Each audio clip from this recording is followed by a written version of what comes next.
Bonjour ou bonsoir, bienvenue sur Fréquence 616, moi c'est Jay. Et moi c'est Dams. Alors nous on fait des podcasts audio, on fait du comics mais pas que. On fait aussi sur l'univers cinéma, BD, manga. On Voilà. fait un peu de tout, surtout nos centres d'intérêt en fait, principalement. Voilà, c'est ça. Donc on pourra vous faire ça sera sûrement plus souvent sur du comics, donc qui prendront forme. Voilà, ce sera sur films liés aux super-héros ou même carrément, les comics en général, ceux comme Comics en général, effectivement. pourquoi pas les jeux vidéo issus de comics, mais aussi moi j'adore les mangas. Moi je suis très BD aussi. Voilà, donc on pourra aussi vous faire un podcast là-dessus. Et puis Star Wars, en plus c'est l'année Star Wars, donc je pense qu'on va sûrement faire un truc là-dessus aussi. Voilà. Donc voilà, on aura aussi sûrement des podcasts sur des événements. Sur plusieurs événements qui vont se passer, on vous en parlera à la fin de notre podcast. Voilà. Là, on va surtout, comme c'est le premier, on s'est dit qu'on allait faire un podcast sur un truc qui était pas trop compliqué à faire. Voilà, on n'a pas une trop grosse analyse à faire vu que la plus grosse partie a été déjà faite dans les médias, c'est-à-dire on sait que c'est pas génial, c'est sûr. Les 4 Fantastiques. Voilà, donc voilà. En général, on sait quelle direction à prendre pour cette critique-là. D'ailleurs, je dis critique, mais nous, on voit plus ça comme une review en fait, c'est-à-dire qu'on va en parler. On va en parler comme si on en parlait entre potes en sortant. Voilà. Pas de pression. On n'est pas des critiques cinéma, mais on partage notre truc. Donc on voilà. partage notre point de vue, ce qu'on a ressenti en tant que fan, surtout. Oui, en tant que fan, c'est surtout ça. Pas du tout en tant que critique. Voilà. Vraiment fan et de se dire qu'est-ce que tout le monde en penserait en fait en sortant de ce cinéma. Voilà. Après cette séance. Ouais. On va commencer par une partie sans spoil. Voilà, on va essayer. On va essayer. De ne pas spoiler et surtout de vous dire quand on va spoiler. Parce que il y a des parties qu'on peut pas faire autrement, on pourra pas faire autrement que de spoiler. On vous le dira quand même avant. On préfère vous prévenir, mais bon, de toute façon, même si on vous spoil sur ce film, je pense que ça sera pas très grave. Non, c'est pas très grave. En plus, on le fait après. Ça fait quoi? Ça fait peut-être 3 semaines qu'il est sorti maintenant au cinéma. Ça fait un bon petit moment. Donc même peut-être un mois d'ailleurs. Donc on se dit voilà, c'est moins grave de se faire spoiler maintenant, mais bon, c'est vrai qu'on va quand même essayer de faire au mieux. Donc du coup, on va commencer par parler d'un temps un peu général par rapport au film. Les effets spéciaux pour commencer, parce que c'est quand même un truc, c'est un gros blockbuster. Voilà, c'est un blockbuster. Donc, les effets spéciaux sont vraiment pas mal. Sont vraiment bien faits au niveau de la chose, surtout. Voilà, au niveau de la chose. Il y a des bons trucs. Après, c'est assez inégal. En fait, surtout sur un truc, c'est l'homme élastique en fait, le Mister Fantastic. Là, voilà, c'est pas un spoil du coup, ça. Mais à un moment donné, il va essayer d'opérer un petit changement sur son visage pour passer incognito. Et c'est là que le bas blesse, quoi. C'est pas très bien fait. Enfin, c'est vrai que l'homme élastique, c'est pas ce qui a été le plus réussi. Après, la femme invisible, ça va. La torche humaine, après, je pense, la torche humaine, on voit son visage, mais c'est pas. Les expressions sont un peu plus dures à faire passer. Mais par contre, c'est vrai que pour Ben Grimm, pour le coup, là, pour la chose, c'est plutôt bien fait. Plutôt bien fait, ouais. Et puis, oui, par rapport à ça, voilà. Si d'ailleurs, un petit détail, à un moment donné, on voit un chimpanzé qui est envoyé. Dans la zone. Et moi ça se voit que c'est la Fox parce qu'on dirait vraiment le chimpanzé de la planète des singes pour le coup. Donc voilà, petite anecdote s'il en est. Voilà. Un truc que tu avais souligné. Ouais, c'est un film où il n'y a pas vraiment de punchline. On n'a vraiment pas droit à des phrases très percutantes, notamment au niveau du leader, qui est censé être Reed Richards, qui n'a pas vraiment, qui a un discours à un moment, mais qui n'est pas. C'est pas fédérateur, il n'y a pas de punchline rigolote, ou il n'y a pas de trucs qu'on se souviendra en sortant du cinéma, genre. On le dit, on sait que c'est ce film-là, quoi. Après, je dis pas que tous les films en ont, mais bon, tu sors des Gardiens de la Galaxie, voilà, par exemple. Il y a toujours des phrases. Mais tu sors de. il y a plein de films. Tu te souviendras d'un truc ou de plusieurs petites phrases sympas qui te. Là, non, c'est vrai que Fantastique, c'est plutôt plat pour ça. C'est plat pour plein de choses parce que par exemple, il n'y a pas de corrélation entre les acteurs du tout. Pas du tout. Ouais, c'est vrai que les personnages. Alors ça, on reviendra plus en détail après, mais c'est vrai que c'est un truc qu'on. Là, c'est sans spoil, c'est vraiment. on n'a pas droit à une vraie équipe. Ouais, parce que pour le coup, le 4 Fantastique, qui dit 4 Fantastique dit la première famille de super-héros de chez Marvel. Et c'est vrai que là, oui, voilà, on a vraiment un problème de. Vous aurez droit à plus de détails, mais ouais, effectivement, pas vraiment de. Pas une vraie cohésion, pas une vraie synergie de groupe, c'est dommage. Et du coup, il y a aussi ce petit côté sombre. Enfin, ça s'est voulu sombre en fait. Le film un peu dark. On a eu les bandes annonces. Bon, du coup, il n'y a pas forcément beaucoup d'humour dans le film non plus. Et c'est vrai que ça a tendance à. En fait, c'est pas assez sombre. Ou alors il n'y a pas beaucoup d'humour. Enfin, en tout cas, ça joue en mi-teinte. Il manque voilà. quelque chose. Il y a pas de parti pris ni d'un côté ou de l'autre. Donc du coup, on est dans l'attente, mais du coup, voilà, ça marche pas trop. Et voilà, donc il y a ça. Il y a aussi le fait que, alors ça, c'est plus personnellement. J'avais pensé, on s'était fait la réflexion. Le film commence à l'enfance de Reed Richards. Il doit avoir, je sais pas moi, 10 ans, disons. Ouais, ça doit être à peu près 10 ans, ouais. Mais peut-être un peu plus, non, c'est 10 ans. Et du coup, ça commence en 2007. Et alors, c'est peut-être un peu égoïste, mais c'est vrai que nous, on est des gosses de la génération début 90. 90, voilà. C'est ça. Et du coup, c'est vrai que dans un film comme Ant-Man, nous, les Gardiens de la Galaxie, qui commencent leur première scène en 88 ou 89. Surtout dans les Gardiens de la Galaxie, du coup, on s'identifie vraiment au personnage. Pour le coup, ça commence en 88, bam, il est gosse sur Terre avec le Walkman et tout ça. Là, 2007, en plus, les gosses sont habillés comme des gosses de 90. Enfin, c'est un peu bizarre comme style vestimentaire. Ça fait c'est vrai. Un peu vieillot, quoi, genre les Goonies, quoi, limite. Et encore, c'est encore plus vieux pour le coup. On voit même le garage. Enfin, tout est un peu, style années 90, quoi. Voilà, donc c'est vrai que ça, c'est un détail, hein. Mais moi, c'est le genre de petit truc que j'aurais j'aurais préféré que ça se passe plus dans, parce que du coup ça fait que parce que après le film prend place en 2015 et du coup on se retrouve avec des mecs qui sont censés avoir, je sais pas, du coup 17 ans, 18 ans, alors que bon, c'est que une brochette d'acteurs qui ont entre 28 et 45 ans. 45 ans, non, qu'est-ce que je dis, 35 ans plutôt. 45 ans, c'est pour je crois que c'est l'homme taupe qui a dans ces eaux-là. Et du coup, c'est un peu dommage, quoi, mais bon. Et il y a aussi le délire de on fait un film de super-héros sur un modèle à la Divergente.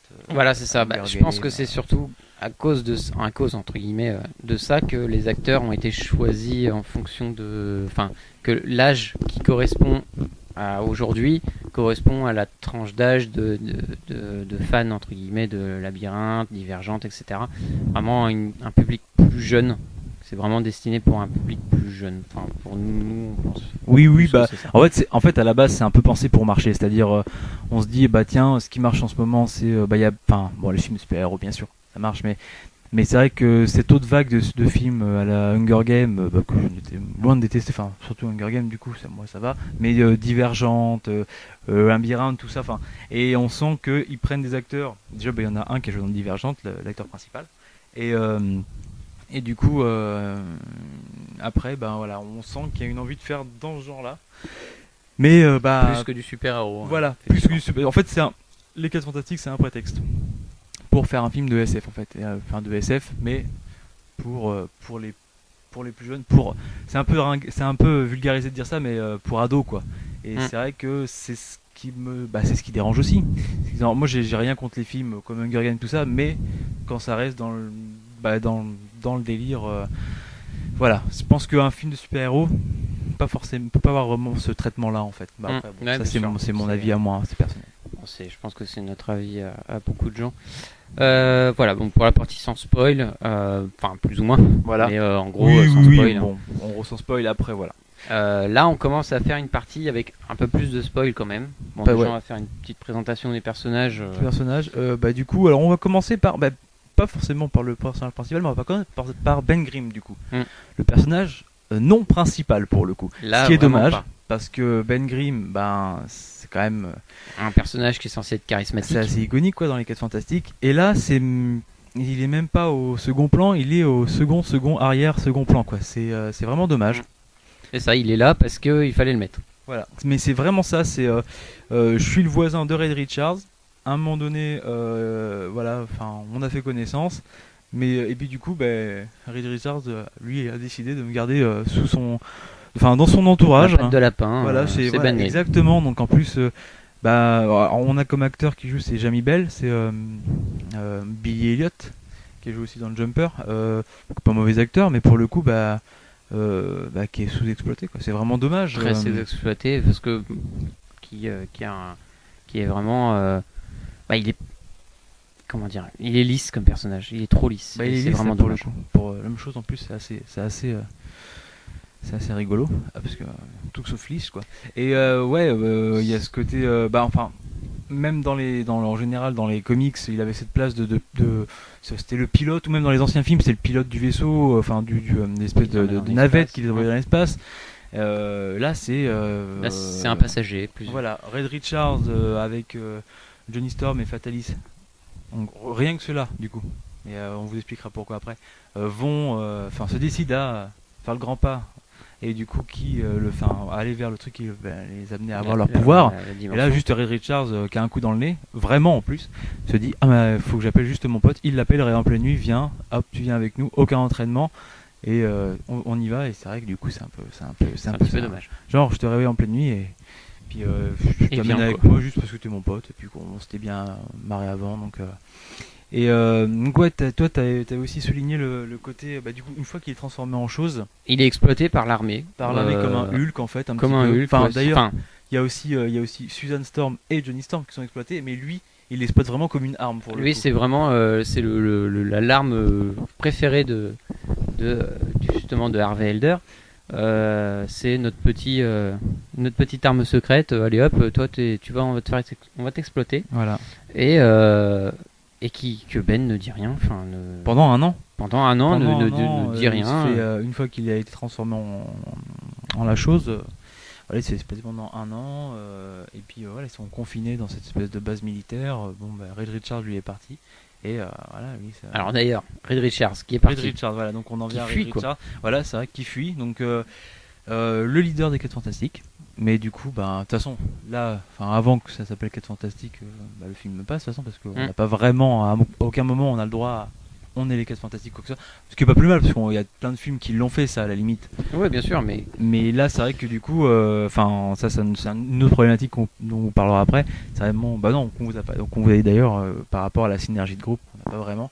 Donc, mais ouais, du coup. Un personnage qui est trop incertain, qui est geek, mais voire même trop geek, qui est pas assez confiant en lui. Ouais. Alors que c'est quand même un personnage qui est censé être un leader, donc qui devrait avoir tant soit peu confiance, surtout que c'est quelqu'un qui a un quotient intellectuel assez élevé et qui en général justement sont des personnes qui sont pas confiantes, mais qui ont une certaine carrure, un certain charisme. Voilà, et que là pas du tout. Là vraiment trop geek, trop geek pour être leader. Et puis voilà, petit détail, c'est vrai que la rencontre entre lui et Ben Grimm.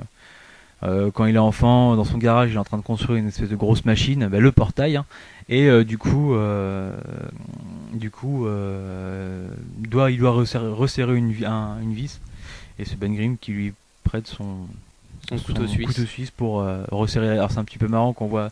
C'est des petits détails comme ça qui sont. On voit qu'il construit une grosse machine et au final il n'a pas les outils pour. Voilà, c'est ça. Donc c'est un peu. C'est un petit peu, comment dirais-je, du bricolage, quoi. Les personnages, c'est leur histoire, leur caractère, c'est un peu du bricolage, tout ça. Après, on a Johnny Storm. Voilà. Qui est vraiment pas mal, vraiment un bon personnage. Ouais, pour le coup, le choix de l'acteur avait été vachement critiqué, parce que c'était un Afro-Américain et tout ça. Moi, je trouve que Michael B. Jordan s'entendait très bien dans Chronicle, déjà. Qui était un très bon film, et du coup moi j'avais beaucoup aimé, et du coup je trouve que en tant que Johnny Storm il claque, en tant que Johnny Storm qu'on connaît, c'est-à-dire le mec baroudeur qui se la pète et tout ça, un petit peu rebelle. Voilà. Par contre du coup ce que tu avais souligné, ce qu'on avait souligné, tu disais, je disais qu'il est présenté dans le film comme scientifique, alors que pas du tout. Ouais, c'est ça. Il est pas vraiment scientifique. Il n'a pas apporté sa patte dans le projet, entre guillemets. Il est là parce que c'est le frère de Suzanne, normalement. Mais il n'est pas là en tant que scientifique. Donc c'est un petit peu dommage de lui avoir confié cette tâche-là. Alors qu'on n'inclut pas du tout Ben Grimm, qui lui pourrait être, justement, comme par son passé de ferrailleur, etc., qui pourrait très bien faire l'assembleur ou autre chose. Et ça, c'est Johnny Storm qui le fait, du coup, un peu la double casquette du bad guy, beau gosse. Je fais une course de rue à la Fast and Furious et donc je me fais gauler par mon père et du coup mon père me demande du coup pour le punir. Il n'est pas superficiel comme on s'attendrait à le voir. Exactement, ouais, il est pas superficiel, mais du coup c'est utilisé un petit peu c'est un peu hasardeux aussi encore une fois. C'est ça, il a la relation entre lui et sa sœur et son père qui est vraiment pas approfondie. Voilà. Ça c'est dommage. Sa sœur qui a été adoptée, mais du coup qui elle a un quotient intellectuel très élevé, à peu près comme Red Richards du coup, et du coup voilà, il y a cette relation un peu conflictuelle entre l'enfant adopté, l'enfant biologique, mais du coup une relation conflictuelle, on le sait, mais par contre on sait pas par rapport à quoi ou quoi que ce soit. Ouais, donc c'est vraiment dommage. Justement, on parlait de Suzanne. Ouais. Suzanne qui est la femme invisible. Ouais. Et vraiment invisible. Voilà, vraiment invisible. L'actrice pourtant est pas Kate Mara, est pas mal. Moi je l'avais vu dans American Horror Story, j'avais bien aimé. Et pour le coup, c'est pas un mauvais choix d'actrice, hein, c'est juste sa place en fait. Et puis là où vraiment ça commence, où on sent qu'elle est mise au second plan, c'est rien que l'obtention des pouvoirs des 4 Fantastiques. On vous a dit qu'on était dans une partie spoil, hein, donc là je spoil. C'est le moment où ils se retrouvent dans cette espèce de 4 caissons, qui les envoie dans des dimensions parallèles.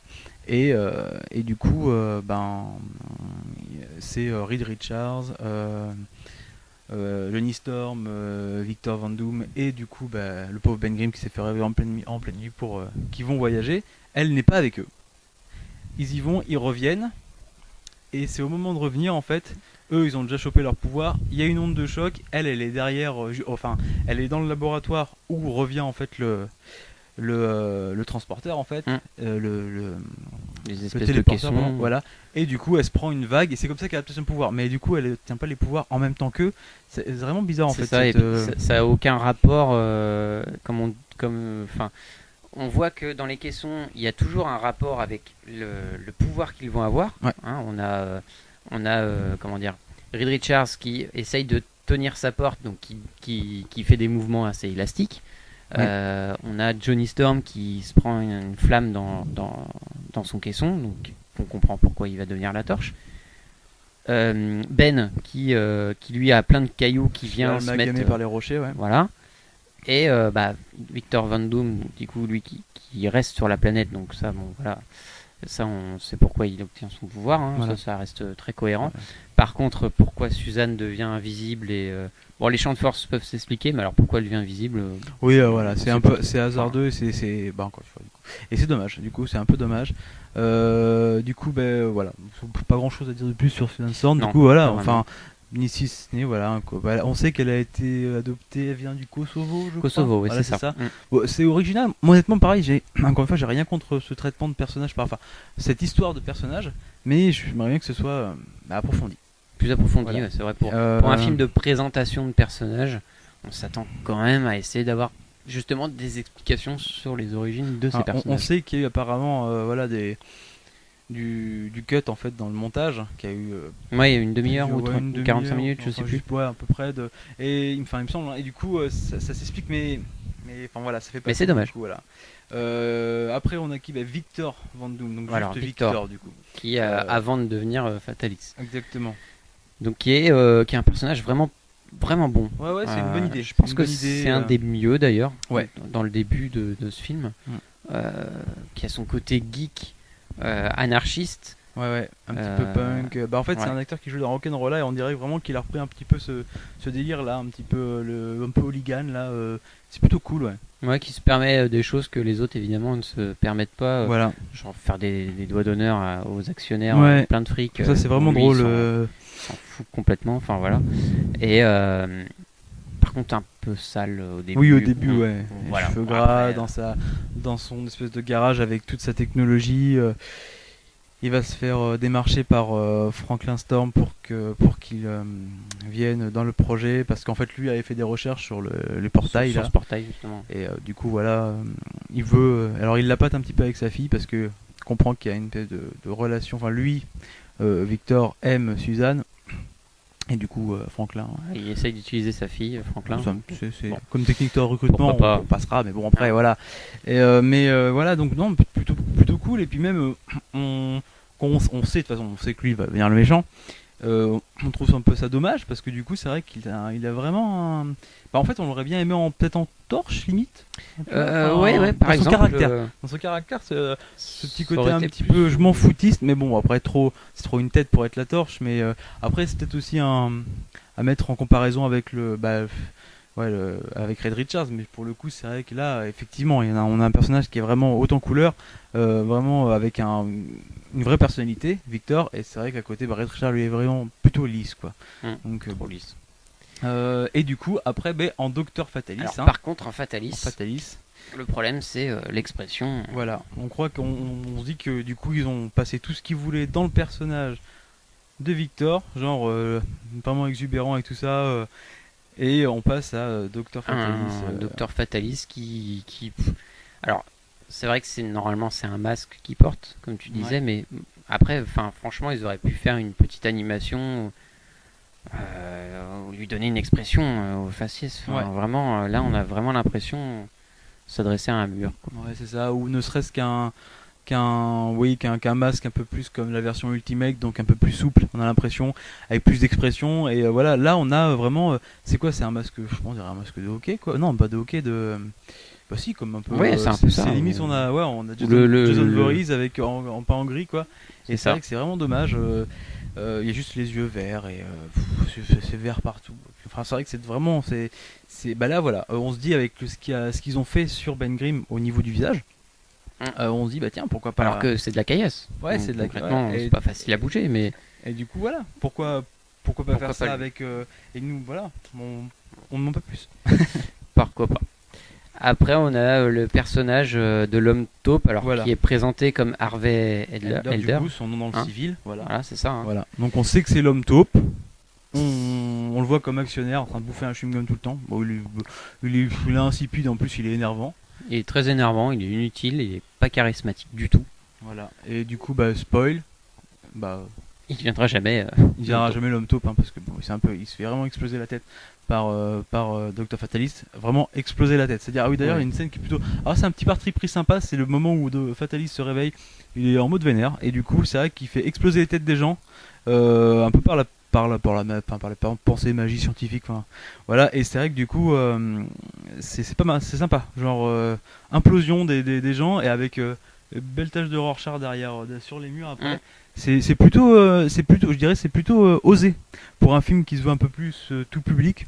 Qui n'est même pas interdit à quoi que ce soit. Tout le monde le ferait pas ça, donc je trouve plutôt pas mal du coup. Mais après, par contre, le personnage de l'homme taupe, lui vraiment, c'est bon. À l'instar du film, lisse, inutile. Et du coup, Franklin Storm, le père de Suzanne et de Johnny, outre sa relation qu'on n'arrive pas à comprendre avec ses différents enfants en fait, ça passe. Lui, ça reste un bon personnage, on va dire ça.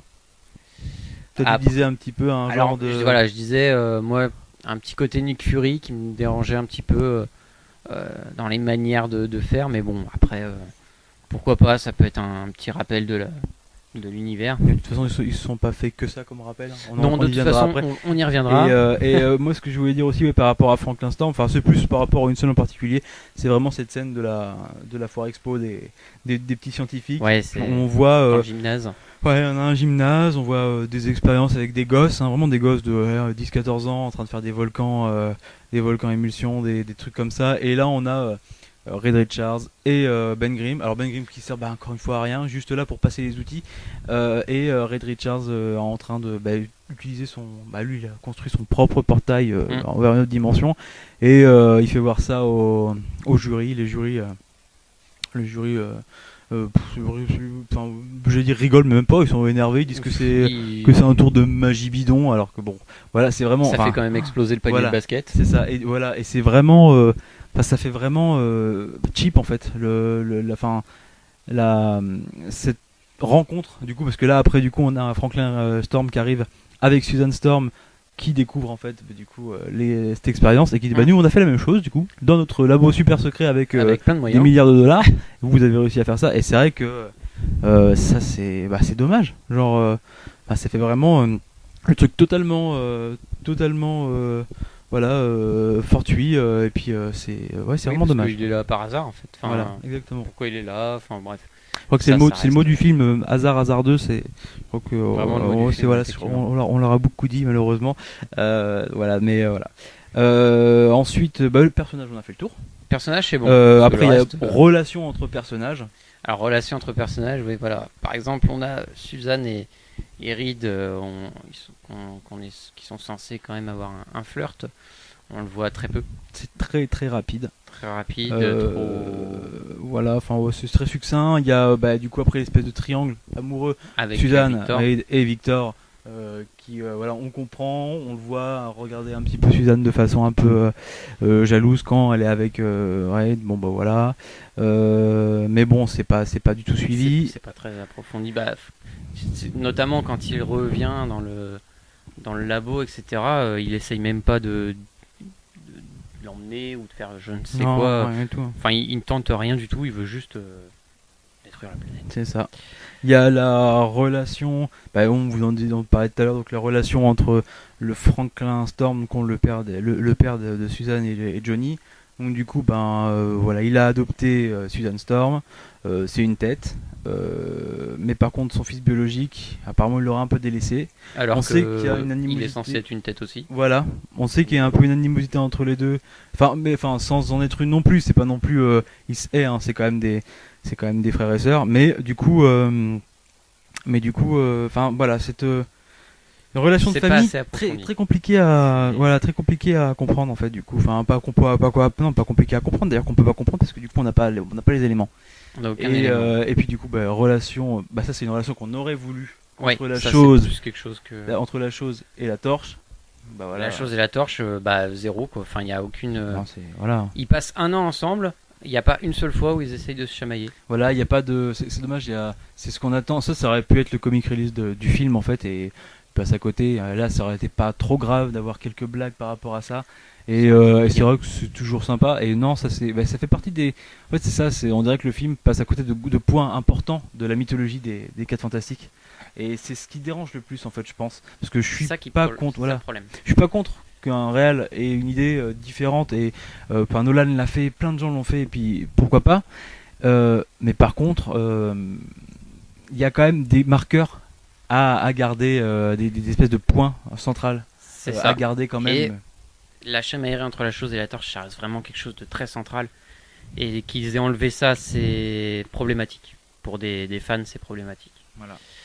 Du coup après on est plus sur la fin du film. Là on va vraiment être sur la fin du film, qui nous a on a plus de choses à dire d'ailleurs, parce qu'on a vraiment beaucoup de détails qui nous ont un peu dérangés, notamment alors on voit Monsieur Fantastique pendant un an avec un costume avec des espèces d'attelles, on comprend plus ou moins que c'est pour l'aider à surmonter ses pouvoirs d'élasticité, pour éviter de tomber en lambeaux dans sa vie de tous les jours.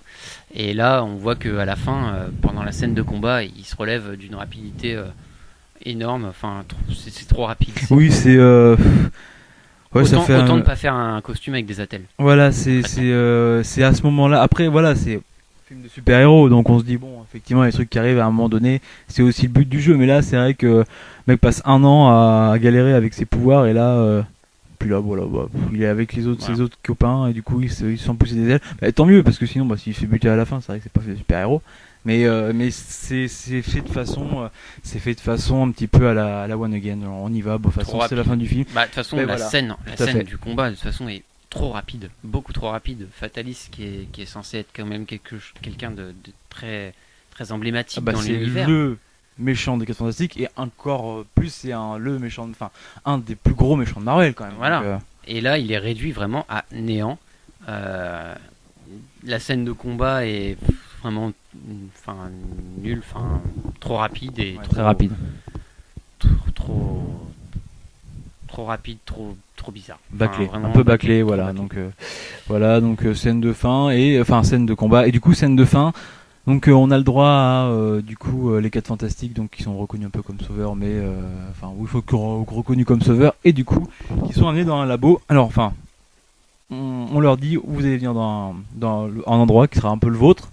On s'attend au Baxter Building parce qu'on a vu le Baxter Building plus tôt dans le film et on s'attend à ce que le Baxter Building devienne leur QG en fait. Au moins officiel. revienne un point central dans le film. Et, en fait, non, du coup, ils arrivent dans un laboratoire un peu perdu au milieu de nulle part. C'est ça, un laboratoire aseptisé qu'on nous présente comme Central City par les employés. Et du coup, c'est vrai que c'est tout bête, mais en fait, le plus dérangeant dans l'histoire, c'est que ça fait vraiment penser au QG de fin de l'initiative Avenger à la fin d'Age of Ultron en fait. C'est ça. Perdu au milieu de nulle part dans la vallée. Et voilà, donc c'est vrai que c'est aseptisé, comme tu disais, avec vide de tout. Aucun meuble, des grands espaces vitrés. Vraiment qui ressemble vraiment à l'entrepôt des Avengers. C'est vrai que pour le coup. Et c'est pas le seul. Et vraiment le point, le pire concernant vraiment cette espèce de petit plagiat, les petits trucs qui ressemblent à l'univers Marvel et vraiment à Age of Ultron pour le coup. Si vous avez vu Age of Ultron, vous avez vu la fin où Captain dit Avengers. Et là, le générique se déroule avant qu'il est temps de dire rassemblement, la phrase que tout le monde attend. Là, on a un peu la même chose avec Reed Richards, qui dit qui va présenter. D'ailleurs, qu'ils essayent de trouver un nom pour l'endroit où ils sont et qu'ils ont toujours pas trouvé d'ailleurs. Et à la fin, ils se disent tiens, comment on va s'appeler? Ben Grimm dit c'est fantastique, et il a dit attendez, je sais comment on va s'appeler. Vous êtes prêts? Et hop, on a le droit au générique. Donc, bizarre. Là, c'est vraiment Reddit alors, ça passait bien dans Age of Ultron pour le coup. Ça passait bien parce que Avengers, on s'attend tous au rassemblement et là non. Et là, on s'attend plus ou moins qu'il va dire les 4 Fantastiques, c'est le but du film, c'est le titre. Mais là non. Ce traitement-là est vraiment dommage. Et puis même, de toute façon, la fin est vraiment rapide et bâclée, quoi. Donc donc ça c'est pour le film en général, c'est ça. Et petit détail que toi t'as bien aimé, qu'on a bien aimé en général. Qu'on a bien aimé. Vraiment petit détail. Vraiment tout petit détail. Fallait le voir pour. C'est quand Johnny Storm travaille sur le portail, il boit un café dans une tasse en Lego. Voilà. Alors nous on a bien aimé ce petit détail là parce que on vous en parlera plus avec plus de matière plus tard, mais on est des gros fans de Lego. Voilà. Et du coup ça nous a fait un petit peu sourire de voir ce petit détail là. C'est un petit détail, mais nous surtout pour vous notifier que on est gros fans de Lego, on fera sûrement des photos, choses comme ça, on reviendra dessus de toute façon là-dessus. Voilà. Donc par rapport au film, en général, on a quand même. De toute façon, nous on y allait en ayant conscience des critiques qui avaient été faites. Il y avait déjà eu tout le débat qui était déroulé avant. On savait on avait vu les notes sur Metacritic ou quoi que ce soit. On voulait faire notre idée à nous.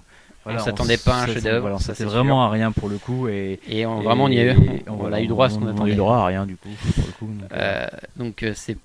Comme moi je disais à la sortie du film, et qu'on a conclu tous les deux de toute façon, c'est pas vraiment un film pour les fans, ça c'est clair.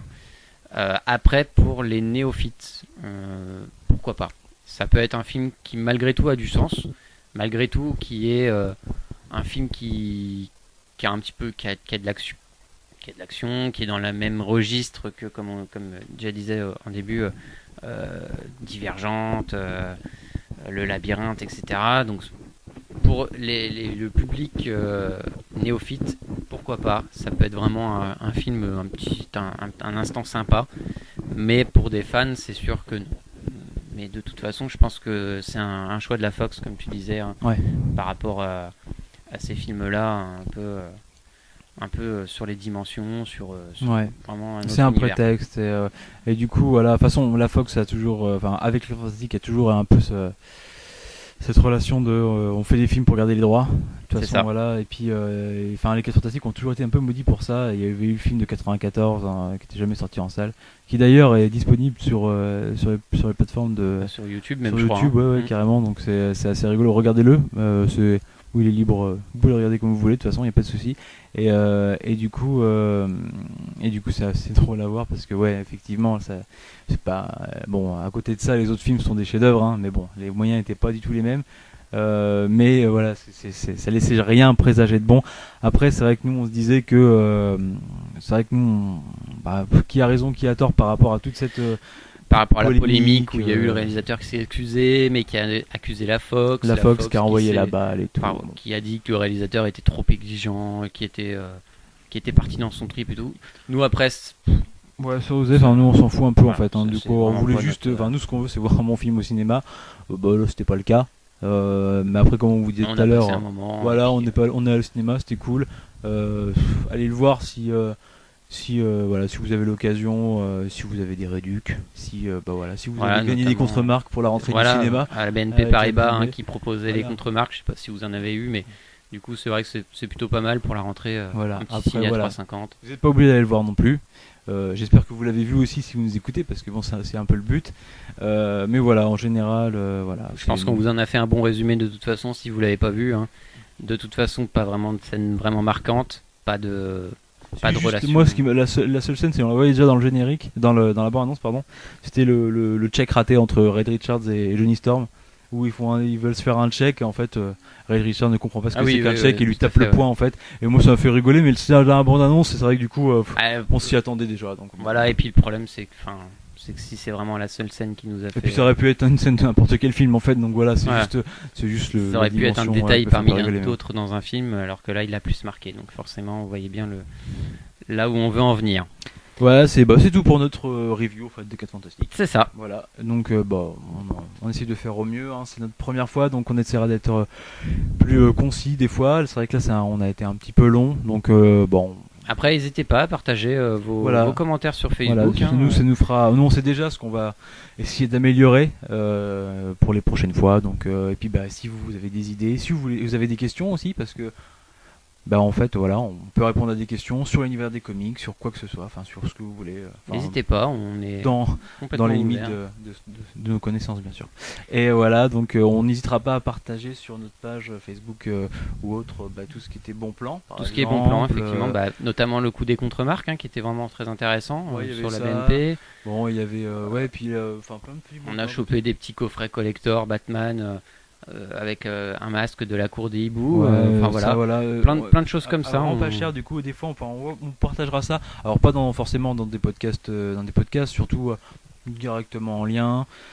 On vous fera découvrir aussi certains potes, certains partenaires. Tout à fait, des partenaires on a qui vendent du comics, qui vendent un du peu produit tout, dérivé. voilà, on vous linkera ça et tout ça.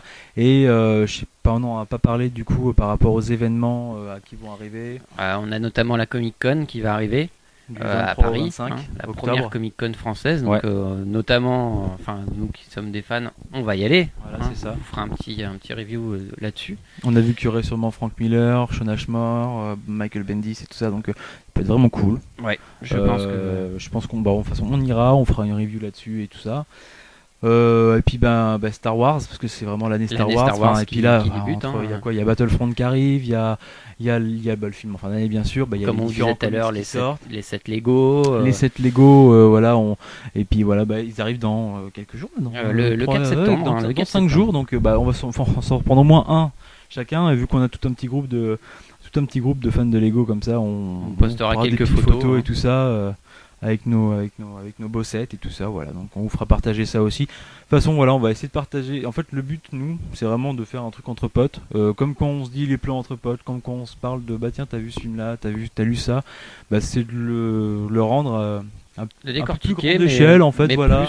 Plus le décortiquer entre nous. On n'est pas des critiques, on n'est pas professionnels là-dedans. C'est ça. On est juste un groupe de potes fans de cet univers-là et on vous le fera partager en tant que c'est ça. C'est la thématique, c'est entre potes. Donc si vous voulez écouter un truc et être entre potes, vous écoutez. Vous pouvez participer en envoyant des messages. Voilà, nous on est ouvert un peu à tout par rapport à ça. On se lance, donc voilà. Voilà, on espère que vous avez bien apprécié ce petit moment Tout entre à nous. fait. Et parce puis, que nous, on a apprécié. Du coup. Nous, on a apprécié ce moment. On espère vous retrouver bientôt. Et donc, on vous dit bonne soirée, bonne journée, bonne fin de vacances, bonne rentrée. Puis surtout, à bientôt. À bientôt. Voilà. Au revoir.